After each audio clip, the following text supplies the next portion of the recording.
Kata para ulama, aktivitas atau rutinitas yang mubah itu terkadang bisa berubah bernilai ibadah tatkala yang melakukannya adalah orang yang paham fikih ibadah, penghambaan kepada Allah.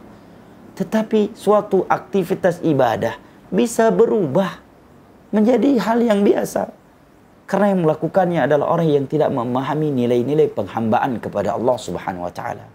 Contohnya ini, mencari nafkah. Mencari nafkah.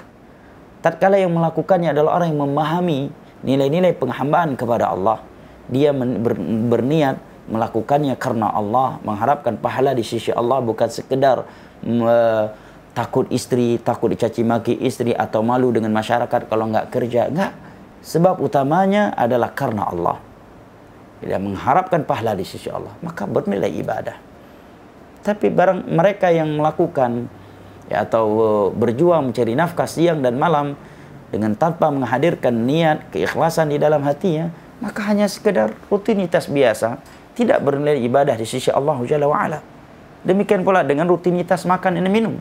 Apabila seorang melakukannya tanpa menghadirkan niat karena Allah, maka menjadi perbuatan yang mubah, biasa-biasa saja.